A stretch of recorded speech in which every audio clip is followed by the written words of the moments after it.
So once again, welcome back to virtual teaching. നമ്മൾ കഴിഞ്ഞ വീഡിയോയിൽ ഓഡിറ്റിംഗ് ആൻഡ് അഷുറൻസിലെ ഫസ്റ്റ് മൊഡ്യൂളിലെ ഫസ്റ്റ് പാർട്ട് ചെയ്തിട്ടുണ്ടായി. നമ്മൾ ഈ വീഡിയോയിൽ ആ ഒരു മൊഡ്യൂളിലെ ബാക്കി കണ്ടിന്യൂഷൻ നോക്കാൻ പോകുന്നത്. സോ നമ്മൾ ഇവിടെ സ്റ്റാർട്ട് ചെയ്യുന്ന ഫസ്റ്റ് ടോപ്പിക്കാണ് what are the different types of audit. ഓഡിറ്റിൻ്റെ 10 ടൈപ്സ് ആണ് നമ്മൾ ഡിസ്കസ് ചെയ്യാൻ പോകുന്നത്. ഇമ്പോർട്ടൻ്റ് ടോപ്പിക്കാണ്. ഒന്നാമത്തെയാണ് സ്റ്റാറ്റ്യൂട്ടറി ഓഡിറ്റ്. എന്താണ് സ്റ്റാറ്റ്യൂട്ടറി ഓഡിറ്റ്? കമ്പൽസറി ഓഡിറ്റിനാണ് സ്റ്റാറ്റ്യൂട്ടറി ഓഡിറ്റ് എന്ന് പറഞ്ഞിട്ടുള്ളത്. എന്താണ് ലോ പറഞ്ഞിട്ടുള്ളത്? നമുക്ക് ലോ പ്രകാരം ആ ഒരു ഓഡിറ്റ് കമ്പൽസറി ആയിട്ട് ചെയ്തിരിക്കണം. കമ്പനിക്ക് അത് സ്കിപ്പ് ചെയ്യാൻ പറ്റാത്ത ഓഡിറ്റാണ് സ്റ്റാറ്റ്യൂട്ടറി ഓഡിറ്റ് എന്ന് പറഞ്ഞിട്ടുള്ളത്. അപ്പോൾ എന്താണ് സ്റ്റാറ്റ്യൂട്ടറി ഓഡിറ്റ്? കമ്പൽസറി ആയിട്ടുള്ള ഓഡിറ്റ് ആണ്. It is as per the law. First one അതാണ്. രണ്ടാമത്തെയാണ് ഇനി പ്രൈവറ്റ് ഓഡിറ്റ്. എന്താണ് പ്രൈവറ്റ് ഓഡിറ്റ്? അത് ലോ പ്രകാരം കമ്പൽസറി ഒന്നല്ല. കമ്പനിയുടെ ഇഷ്ടപ്രകാരം കമ്പനിയുടെ അക്കൗണ്ട്സ് എല്ലാം കറക്റ്റായിട്ട് പോവുകയാണ് എന്ന് നോക്കാൻ വേണ്ടി കമ്പനി സ്വന്തം ഇഷ്ടപ്രകാരം ചെയ്യുന്ന ഒരു ഓഡിറ്റാണ് എന്ത് പ്രൈവറ്റ് ഓഡിറ്റ് എന്ന് പറഞ്ഞിട്ടുള്ളത്. നമുക്ക് ഈ പ്രൈവറ്റ് ഓഡിറ്റ് തന്നെ 3 ഡിവൈഡ് ചെയ്യാൻ പറ്റും. ഏതൊക്കെയാണ്? സോൾ ട്രേഡറിൻ്റെ ഉണ്ട്, പാർട്ണർഷിപ്പ് ഉണ്ട്, അതുപോലെ തന്നെ അതർ ഇൻഡിവിജ്വൽസ് ഉണ്ട്. അപ്പോൾ സോൾ ട്രേഡർ എന്ന് വെച്ചാൽ എന്താണ്? ഇപ്പോൾ ഒരു ബിസിനസ് ഒറ്റയ്ക്ക് നടത്തുന്ന ബിസിനസ്സാണ്, സോൾ പ്രൊപ്പറേറ്റർഷിപ്പ് അങ്ങനത്തെ ഒരു ബിസിനസ് ആണെങ്കിൽ അദ്ദേഹം ഒരു ഓഡിറ്ററിനെ വയ്ക്കും. എന്നിട്ട് ഓഡിറ്ററായിട്ട് ഒരു എഗ്രിമെൻറ്റ് ഫോം ചെയ്യും.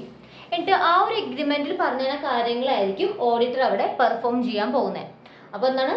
അപ്പോൾ നമ്മുടെ പ്രൈവറ്റ് ഓഡിറ്റിൽ 3 ടൈപ്പ് ഉണ്ട്. സോൾ ട്രേഡർ, പാർട്ണർഷിപ്പും ഇൻഡിവിജ്വലും. അതിൽ സോൾ ട്രേഡർ എങ്ങനെയാണ്? സോൾ ട്രേഡർ ആണെങ്കിൽ അവിടെ ആ ഒരു സോൾ ട്രേഡറും അതുപോലെ തന്നെ നമ്മുടെ ഓഡിറ്ററും തമ്മിൽ ഒരു എഗ്രിമെൻറ്റ് ഫോം ചെയ്യും. ആ എഗ്രിമെൻറ്റ് പ്രകാരമായിരിക്കും ഓഡിറ്റർ വർക്ക് ചെയ്യുക. രണ്ടാമത്തെയാണ് പാർട്ണർഷിപ്പ്. ഇവിടെ അതുപോലെ തന്നെയാണ്. എന്താണ് പാർട്ണർഷിപ്പിൽ? നമുക്കറിയാം കുറേ പാർട്ട്നേഴ്സ് ഉണ്ടാവും. ആ പാർട്ട്നേഴ്സും അതുപോലെ തന്നെ ആ ഒരു ഓഡിറ്ററായിട്ട് എഗ്രിമെൻറ്റ് ഫോം ചെയ്തിട്ടുണ്ടാവും. ആ എഗ്രിമെൻറ്റിൽ പറഞ്ഞിട്ടുള്ള കാര്യങ്ങൾ അല്ലെങ്കിൽ പാർട്ണർ പറയുന്ന കാര്യങ്ങൾ മാത്രമായിരിക്കും ഓഡിറ്റർ ഓഡിറ്റ് ചെയ്യുക. ആൻഡ് ലാസ്റ്റ് വൺ ആണ് ഇൻഡിവിജ്വൽ. ഇൻഡിവിജ്വൽ എന്ന് വെച്ച് കഴിഞ്ഞാൽ എന്താണ്? ഇവിടെ പ്രത്യേകിച്ച് ഒരു കമ്പനിയിലുള്ളതോ അങ്ങനെയൊന്നും അല്ല. ഇപ്പോൾ ഒരു വ്യക്തിക്ക് കുറേ ബിൽഡിംഗ് ഉണ്ട്. ആ ബിൽഡിംഗ് എല്ലാം വാടകയ്ക്ക് കൊടുത്തേക്കാന്ന് കരുതുക. അപ്പോൾ അദ്ദേഹത്തിന് ആ ഒരു റെന്റിന്റെ ഫോമിൽ കുറേ ഇൻകം ഏൺ ചെയ്യുന്നുണ്ട്.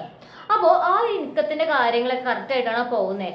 അതൊക്കെ ഒന്ന് ഓഡിറ്റ് ചെയ്യുക. അല്ലെങ്കിൽ ഹ്യൂജ് എമൗണ്ട് ഓഫ് ഇൻകം ഉണ്ടാക്കുമ്പോൾ അല്ലെങ്കിൽ കുറേ എക്സ്പെൻഡിച്ചർ ഉള്ള ആളാണെങ്കിൽ റിയൽ എസ്റ്റേറ്റ് ഓണേഴ്സ് അങ്ങനത്തെ ആൾക്കാരൊക്കെ ഉണ്ടാവില്ലേ, അവരുടെ വർക്ക് കൃത്യം നോക്കാൻ വേണ്ടി അവരെ ഏൽപ്പിക്കുന്ന ഓഡിറ്റർ ഉണ്ടാവും. അങ്ങനെ അവർ ഓഡിറ്റ് ചെയ്യുന്നതിനാണ് നമ്മൾ ഇൻഡിവിജ്വൽ ഓഡിറ്റിംഗ് എന്ന് പറഞ്ഞിട്ടുള്ളത്. അപ്പോൾ പ്രൈവറ്റ് ഓഡിറ്റ് നമുക്ക് 3 ഡിവൈഡ് ചെയ്യാൻ പറ്റും. സോൾ ട്രേഡറിന്റെ ഓഡിറ്റ്, പാർട്ണർഷിപ്പിന്റെ ഓഡിറ്റ് ആൻഡ് ഇൻഡിവിജ്വൽ ഓഡിറ്റ്. അതാണ് രണ്ടാമത്തെ പോയിന്റ്. ഇത് കമ്പൽസറി അല്ല. മൂന്നാമത്തെയാണ് ഗവൺമെന്റ് ഓഡിറ്റ്. എന്താണ് ഗവൺമെന്റ് ഓഡിറ്റ്? ഗവൺമെന്റ് ഓർഗനൈസേഷനിലെ കാര്യങ്ങൾ ചെക്ക് ചെയ്യുന്ന അല്ലെങ്കിൽ ഗവൺമെന്റ് ഓർഗനൈസേഷനിലെ ഓരോ ഡിപ്പാർട്ട്മെന്റ്സും പല ടൈപ്പ് ഓഫ് ഗവൺമെന്റ് ഓർഗനൈസേഷൻ ഉണ്ടല്ലോ. അപ്പോൾ അവിടുത്തെ വർക്കൊക്കെ ചെക്ക് ചെയ്യുന്ന ഒരു ഓഡിറ്റാണ് ഗവൺമെന്റ് ഓഡിറ്റ് എന്ന് പറഞ്ഞിട്ടുള്ളത്. അടുത്ത നാലാമത്തെയാണ് കണ്ടിന്യൂസ് ഓഡിറ്റ്. നമ്മൾ ഇവിടെ ഓഡിറ്റ് എന്ന് പറയുമ്പോൾ ആനുവലി ആണ് ചെയ്യാറുള്ളത്, വൺസ് ഇൻ എ ഇയർ ആണ് ചെയ്യാറുള്ളത്. എന്നാൽ കണ്ടിന്യൂസ് ഓഡിറ്റ് ആണെങ്കിൽ അവിടെ എന്താണ്? വീക്ക്ലി മന്ത്ലിക്കൊക്കെ ഓഡിറ്റിംഗ് ചെയ്യുക. അതിനെ കണ്ടിന്യൂസ് ആയിട്ട്, കാരണം ഓരോ ആഴ്ചയിലും അല്ലെങ്കിൽ ഓരോ മാസത്തിലും ഇങ്ങനെ വർക്ക് ചെയ്യുമ്പോൾ എന്താ ഗുണം? അവിടെയുള്ള കാര്യങ്ങളെല്ലാം ഈ ലാസ്റ്റ് ആ ഒരു ഫിനാൻഷ്യൽ ഇയറിലെ ആ ഒരു ആനുവൽ ഓഡിറ്റ് വരുമ്പോൾ എല്ലാം കറക്റ്റ് ആയിരിക്കും. ആ ടൈമിൽ കിടന്ന് കഷ്ടപ്പെടേണ്ട ആവശ്യമില്ല. കാരണം ഓൾറെഡി ഇവിടെ നമ്മൾ വീക്ക്ലി മന്ത്ലി എല്ലാം ചെക്ക് ചെയ്ത് പോകുന്നുണ്ട്. അതാണ് കണ്ടിന്യൂസ് ഓഡിറ്റിന്റെ ഗുണം എന്ന് പറഞ്ഞിട്ടുള്ളത്. അപ്പോൾ നമ്മൾ വീക്ക്ലിയും മന്ത്ലിയും ഓഡിറ്റിംഗ് ചെയ്യുന്നുണ്ടെങ്കിൽ അതാണ് ആനുവൽ ഓഡിറ്റ് എന്ന് പറഞ്ഞിട്ടുള്ളത്. കണ്ടിന്യൂസ് ഓഡിറ്റ് എന്ന് പറഞ്ഞിട്ടുള്ളത്. അടുത്ത എന്താണ് ആനുവൽ ഓഡിറ്റ്? ആനുവൽ ഓഡിറ്റ് വെച്ച് കഴിഞ്ഞാൽ നമ്മൾ ഒരു വർഷത്തിൽ ഒരു പ്രാവശ്യം മാത്രം ചെയ്യുന്നതിനാണ് ആനുവൽ ഓഡിറ്റ് എന്ന് പറഞ്ഞിട്ടുള്ളത്. അതാണ് വൺസ് ഇൻ എ ഇയർ മാത്രം ചെയ്യുകയാണെങ്കിൽ അതാണ് ആനുവൽ ഓഡിറ്റ് എന്ന് പറഞ്ഞിട്ടുള്ളത്. നെക്സ്റ്റ് ആണ് ഇന്റീരിയം ഓഡിറ്റ്. എന്താണ് ഇന്റീരിയം ഓഡിറ്റ്? 2 ആനുവൽ ഓഡിറ്റിന്റെ ഇടയിൽ ചെയ്യുന്ന ഒരു ഓഡിറ്റ് ആണ് ഇന്റീരിയം ഓഡിറ്റ് എന്ന് പറഞ്ഞിട്ടുള്ളത്. 2 ആനുവൽ ഓഡിറ്റിന്റെ ഇടയിൽ ഒരു ഓഡിറ്റ്, ലൈക് 6 മന്ത്സ് കൂടുമ്പോൾ ഒരു ഓഡിറ്റ് ചെയ്യുകയാണെങ്കിൽ അതാണ് ഇന്റീരിയം ഓഡിറ്റ് എന്ന് പറഞ്ഞിട്ടുള്ളത്. നെക്സ്റ്റ് ആണ് balance sheet audit. Balance sheet audit വെച്ച് കഴിഞ്ഞാൽ ആ ഒരു ഓഡിറ്റ് ബാലൻസ് ഷീറ്റ് ഐറ്റംസിനെ മാത്രം കോൺസെൻട്രേറ്റ് ചെയ്ത് ചെയ്യുന്ന ഒരു ഓഡിറ്റ് ആണ്. ഫോർ എക്സാമ്പിൾ എന്തൊക്കെ ഐറ്റംസ് ഉണ്ടാവും ബാലൻസ് ഷീറ്റിൽ? അസറ്റ്സ് ഉണ്ടാവും, ലയബിലിറ്റീസ് ഉണ്ടാവും, റിസർവ്സ് ഉണ്ടാവും. അപ്പോൾ അങ്ങനെയുള്ള ഐറ്റംസ് മാത്രം നോക്കി ചെയ്യുന്ന ഒരു ഓഡിറ്റ് ആണ് ബാലൻസ് ഷീറ്റ് ഓഡിറ്റ് എന്ന് പറഞ്ഞിട്ടുള്ളത്. അതാണ് മാനേജ്മെന്റ് ഓഡിറ്റ്. ആ ഒരു കമ്പനിയിലെ മാനേജറൽ ആക്ടിവിറ്റീസ് മാത്രം ഓഡിറ്റ് ചെയ്യുന്ന ഒരു ഓഡിറ്റിംഗ് പ്രോസസ് അല്ലെങ്കിൽ ടൈപ്പാണ് മാനേജ്മെന്റ് ഓഡിറ്റ് എന്ന് പറഞ്ഞിട്ടുള്ളത്. ആ ഒരു കമ്പനിയിലെ മാനേജറൽ ഓപ്പറേഷൻസ് അല്ലെങ്കിൽ മാനേജറൽ ആക്ടിവിറ്റീസ് മാത്രമേ അവർ നോക്കുന്നുള്ളൂ. അടുത്താണ് ഓപ്പറേഷണൽ ഓഡിറ്റ്. ആ ഒരു ബിസിനസിന്റെ ഓപ്പറേഷൻ ഏരിയാസ് ഒക്കെ ഇംപ്രൂവ് ചെയ്യാൻ വേണ്ടി ചെയ്യുന്ന അല്ലെങ്കിൽ ഓപ്പറേഷൻസ് കറക്റ്റ് ആയിട്ട് നടക്കുന്നുണ്ടോ എന്ന് നോക്കുന്ന ഒരു ഓഡിറ്റ് ആണ് operational audit. And the last one ആണ് ക്യാഷ് ഓഡിറ്റ്. എന്താണ് cash audit? Audit on all item of cash book. നമ്മുടെ ക്യാഷ് ബുക്കിലുള്ള എല്ലാ ഐറ്റംസിന്റെയും കാര്യങ്ങൾ ഓഡിറ്റ് ചെയ്യുന്നതാണ് ക്യാഷ് ഓഡിറ്റ് എന്ന് പറഞ്ഞിട്ടുള്ളത്. So these are different type of audit. ഇനി നെക്സ്റ്റ് ടോപ്പിക് ആണ് എന്താണ് tax audit. So what is tax audit? The process of examining and auditing the final accounts of a concern for the purpose of determining the amount of tax payable by it. അപ്പോൾ എന്താണ് ഈ final accounts എല്ലാം തന്നെ audit ചെയ്ത് examine ചെയ്ത് ഒരു കമ്പനിക്ക് എന്തോരം ടാക്സ് അടയ്ക്കണം എന്ന് കണ്ടുപിടിക്കുന്ന ഒരു ടാക്സ് ഓഡിറ്റ് അല്ലെങ്കിൽ ഒരു ടൈപ്പ് ഓഫ് ഓഡിറ്റ് ആണ് ടാക്സ് ഓഡിറ്റ് എന്ന് പറഞ്ഞിട്ടുള്ളത്. അപ്പോൾ എന്താണ് ഒരു കമ്പനിയുടെ ഫൈനൽ അക്കൗണ്ട്സ്, ബാലൻസ് ഷീറ്റും പി എൽ അക്കൗണ്ടിലേക്ക് ഇല്ലേ, അതാണ് ഫൈനൽ അക്കൗണ്ട്സ് എന്ന് പറഞ്ഞിട്ടുള്ളത്. ആ ഫൈനൽ അക്കൗണ്ട്സ് എല്ലാം തന്നെ ഓഡിറ്റ് ചെയ്ത് എക്സാമിൻ ചെയ്ത് ആ ഒരു ബിസിനസ്സിന് എന്തോരം ടാക്സ് ആണ് ഈ കൊല്ലം അടയ്ക്കേണ്ടത് എന്ന് ഡിറ്റർമൈൻ ചെയ്യുന്ന ഒരു ഓഡിറ്റ് ആണ് ടാക്സ് ഓഡിറ്റ് എന്ന് പറഞ്ഞിട്ടുള്ളത്. ഈ ടാക്സ് ഓഡിറ്റ് ചെയ്യുമ്പോൾ രണ്ട് കാര്യങ്ങളാണ് നമുക്ക് കിട്ടുക. രണ്ട് ഇമ്പോർട്ടൻറ്റ് ഫീച്ചേഴ്സ് എന്തൊക്കെയാണ്? It show the true income. ആ ഒരു ബിസിനസ്സിന്റെ ട്രൂ ഇൻകം എന്തോരുണ്ടെന്ന് കൃത്യമായിട്ട് കാണിക്കും. അതുപോലെ തന്നെ എന്താണ് two voluntary compliance with the tax law. അപ്പൊ എന്താണ് ഒന്നാമത്തെ ട്രൂ ഇൻകം കാണിക്കുന്നു. രണ്ടാമത്താണ് എന്താ നമ്മുടെ ടാക്സിന്റെ ലോ പ്രകാരം ആ ഒരു കമ്പനി കംപ്ലൈൻസ് ആയിരിക്കും അല്ലെ, ആ ഒരു കമ്പനി ലോ പ്രകാരം തന്നെ മുന്നോട്ട് നീങ്ങുക. അങ്ങനെ വോളണ്ടറി കംപ്ലൈൻസ് ആക്കാനും കൂടി വേണ്ടിയാണ് ഈ ഒരു ടാക്സ് ഓഡിറ്റ് ചെയ്യുന്നത്. അപ്പൊ എന്താ ടാക്സ് ഓഡിറ്റ് മനസ്സിലായില്ലേ? ഇനി അടുത്താണ് types of tax audit. There are mainly 3 type of tax audit. ഏതൊക്കെയാണ്? Compulsory tax audit, audit for claiming expenses and deduction and selective tax audit. അതിൽ ഒന്നാമത്തെയാണ് കമ്പൽസറി ടാക്സ് ഓഡിറ്റ്. എന്താണ് കമ്പൽസറി ടാക്സ് ഓഡിറ്റ്?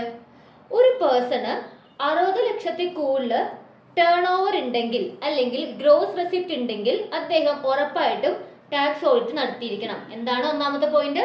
ഒരു വ്യക്തിക്ക്, ഒരു പേഴ്സണ് 60 ലാക്സിൽ കൂടുതൽ gross income അല്ലെങ്കിൽ gross റെസിപ്റ്റോ ഇൻകോ ഉണ്ടെങ്കിൽ, ടേൺ ഓവർ ആ ഒരു വർഷത്തെ ടേൺ ഓവർ 60 ലാക്സിന് കൂടുതൽ ആ വ്യക്തിക്ക് ഉണ്ടെങ്കിൽ അദ്ദേഹം ഉറപ്പായിട്ടും കമ്പൽസറി ടാക്സ് ഓഡിറ്റ് ചെയ്തിരിക്കണം. In the case of A person, ഒരു ഇൻഡിവിജ്വൽ പേഴ്സന്റെ കേസാണ് ഈ പറയുന്നത് 60 ലാക്സിന് കൂടുതൽ ടേൺ ഓവർ. ഇനി ഇത് ഒരു പ്രൊഫഷന്റെ കേസിലാണെങ്കിൽ, എന്താണ് ഒരു വക്കീലിന്റെ കേസിലോ ഡോക്ടറിന്റെ കേസിലോ ഒരു പ്രൊഫഷന്റെ കേസിലാണെങ്കിൽ his gross receipt exceeding 15 lakh, 15 ലക്ഷത്തിൽ കൂടുതൽ ഉണ്ടാക്കുന്നുണ്ടെങ്കിൽ, ടേൺ ഓവർ ഉണ്ടാക്കുന്നുണ്ടെങ്കിൽ അദ്ദേഹം ഇതുപോലെ എന്ത് ചെയ്യണം? ഈ പറയുന്ന കമ്പൽസറി ടാക്സ് ഓഡിറ്റ് ചെയ്തിരിക്കണം. അപ്പൊ ഏതൊക്കെ കേസിലാണ്? ഒരു ഇൻഡിവിജ്വലിന്റെ കേസിലാണെങ്കിൽ ആ ഒരു വർഷത്തിൽ അദ്ദേഹത്തിന് 60 ലാക്സിന് കൂടുതൽ ടേൺ ഓവർ ഉണ്ടെങ്കിൽ ടാക്സ് ഓഡിറ്റ് ചെയ്തിരിക്കണം. അതുപോലെ തന്നെ ഒരു പ്രൊഫഷണൽ ആണെങ്കിൽ അദ്ദേഹത്തിന് ടേൺ ഓവർ 15 ലാക്സിന് കൂടുതൽ ഉണ്ടെങ്കിൽ അദ്ദേഹം ഉറപ്പായിട്ട് ഈ പറയുന്ന ടാക്സ് ഓഡിറ്റ് ചെയ്തിരിക്കണം. അതാണ് ഒന്നാമത്തെ പോയിന്റ്. രണ്ടാമത്തെയാണ് audit for claiming exemptions and deductions.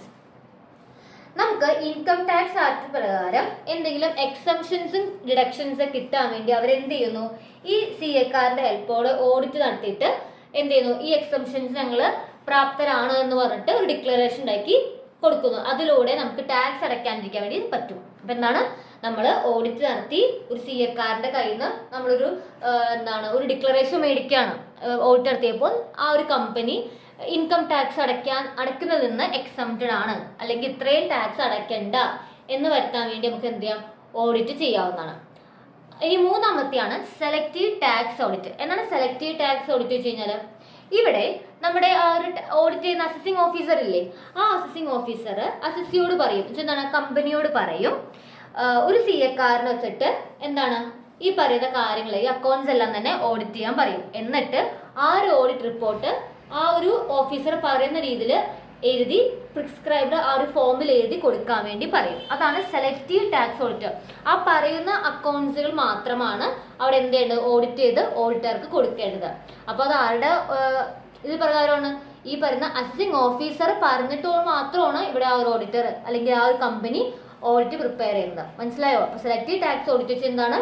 ഇവിടെ അസസിങ് ഓഫീസർ നമ്മുടെ കമ്പനിയോട് പറയും എന്താണ്, ഒരു അക്കൗണ്ടന്റിനെ നമ്മുടെ ഇൻകം ടാക്സ് കമ്മീഷൻ പ്രകാരമുള്ള ഒരു അക്കൗണ്ടന്റിനെ വെച്ചിട്ട് ഓഡിറ്റ് ചെയ്യാൻ പറയും. എന്നിട്ട് ആ ഒരു ഓഫീസർ പറഞ്ഞിരിക്കുന്ന രീതിയിൽ ഓഡിറ്റ് റിപ്പോർട്ട് പ്രിപ്പയർ ചെയ്ത് സബ്മിറ്റ് ചെയ്യാൻ വേണ്ടി പറയും. അതാണ് സെലക്റ്റീവ് ടാക്സ് ഓഡിറ്റ് എന്ന് പറഞ്ഞിട്ടുള്ളത്. അപ്പം എന്താണ് ടാക്സ് ഓഡിറ്റ്?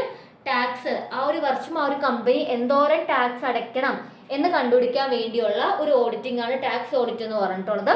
അത് ആ ഒരു കമ്പനിയുടെ ട്രൂ ആയിട്ടുള്ള ഇൻകം കാണിക്കാനും അതുപോലെ തന്നെ നമ്മുടെ ഇൻകം ടാക്സ് പ്രകാരം ഈ ഒരു കമ്പനി കംപ്ലയിൻസ് ആണോ എന്ന് നോക്കാൻ വേണ്ടിയാണ് ടാക്സ് ഓഡിറ്റ് നടത്തുന്നത്. ഇനി ടാക്സ് ഓഡിറ്റ് 3 ടൈപ്പ് ഉണ്ട്. കമ്പൽസറി ഉണ്ട്, audit for claiming exemptions and deduction and selective tax audit. അതിൽ കമ്പൽസറി ടാക്സ് ഓഡിറ്റ് ആണെങ്കിൽ ഒരു വ്യക്തിക്ക് 60 lakhs ഫുൾ ടേൺ ഓവർ ഉണ്ടെങ്കിൽ അദ്ദേഹം എന്ത് ചെയ്യണം, കമ്പൽസറി ടാക്സ് ഓഡിറ്റ് ചെയ്തിരിക്കണം. ഇനി പ്രൊഫഷണൽ ആണെങ്കിൽ അദ്ദേഹത്തിന് 15 lakh ഫുൾ ടേൺ ഓവർ ഉണ്ടെങ്കിലും അദ്ദേഹം കമ്പൽസറി ടാക്സ് ഓഡിറ്റ് ചെയ്തിരിക്കണം. ഇനി നമുക്ക് ഇൻകം ടാക്സ് പ്രകാരം നമുക്ക് എന്തുണ്ട്, ടാക്സിലെ എക്സംഷൻസ് ഡിഡക്ഷൻസ് കിട്ടാറുണ്ട്.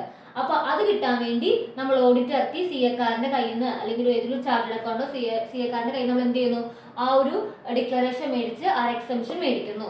പിന്നെ സെലക്റ്റീവ് ടാക്സ് ഓഡിറ്റ് നമ്മുടെ ഈ ഓഡിറ്റിംഗ് ഓഫീസറിന്റെ ഓഡിറ്റ് ഓഫീസറിന്റെ പറഞ്ഞതിന് പ്രകാരമായിട്ട് ആ ഒരു കമ്പനി ഓഡിറ്റിംഗ് ചെയ്യുന്നു. എന്നിട്ട് ആ ഒരു ഓഫീസർ പറഞ്ഞിരിക്കുന്ന രീതിയിൽ ആ ഒരു പ്രിസ്ക്രൈബ്ഡ് ഫോമിൽ തന്നെ എന്ത് ചെയ്യുന്നു, ഓഡിറ്റ് റിപ്പോർട്ട് പ്രിപ്പയർ ചെയ്യുന്നു. അതാണ് സെലക്റ്റീവ് ടാക്സ് ഓഡിറ്റ് എന്ന് പറഞ്ഞിട്ടുള്ളത്.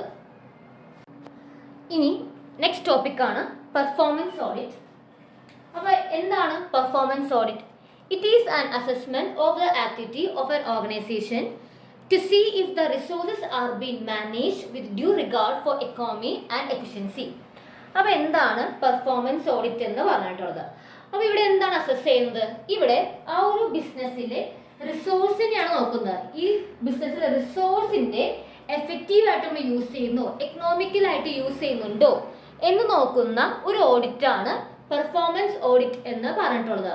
അപ്പോൾ നമുക്കറിയാം നമ്മുടെ കമ്പനി റിസോഴ്സ് എന്ന് പറഞ്ഞാൽ വളരെ ഇമ്പോർട്ടൻ്റ് ആയിട്ടുള്ള കാര്യമാണ്. ഈ റിസോഴ്സ് എന്ന് പറയുമ്പോൾ അവിടെ വരുന്ന എന്താണ്, റോ മെറ്റീരിയൽ മാത്രമാണോ? അല്ല, ആ കമ്പനിയുടെ റോ മെറ്റീരിയൽ ആയിക്കോട്ടെ, അതുപോലെ തന്നെ ലേബർ ആയിക്കോട്ടെ, മെഷീനറി ആയിക്കോട്ടെ, അതെല്ലാം എന്താണ് അവിടുത്തെ റിസോഴ്സുകളാണ്. അപ്പോൾ ആ ഒരു കമ്പനിയിലെ എല്ലാ റിസോഴ്സുകളെയും എഫക്റ്റീവ്ലിയും എക്കണോമിക്കലിയും യൂസ് ചെയ്യുന്നുണ്ടോ എന്ന് അസസ് ചെയ്യുന്ന ഒരു ഓഡിറ്റാണ് പെർഫോമൻസ് ഓഡിറ്റ് എന്ന് പറഞ്ഞിട്ടുള്ളത്. കിട്ടിയോ? ഇനി അടുത്ത നമ്മൾ നോക്കാൻ പോകുന്നതാണ് എന്ത്, സോഷ്യൽ ഓഡിറ്റ് എന്ന് പറഞ്ഞിട്ടുള്ളത്. എന്നാൽ social audit assessment of a company's performance against plan goal in the area of social responsibility. നമുക്കറിയാം നമ്മുടെ ബിസിനസ് വർക്ക് ചെയ്യുന്നത് എവിടെയാണ്, സൊസൈറ്റിയിലാണ്. ആ സൊസൈറ്റിയിൽ നമ്മൾ എന്തെങ്കിലും നമുക്ക് പ്രോഫിറ്റ് ഏൺ ചെയ്യുക എന്നത് മാത്രമാണോ ബിസിനസ് അല്ല.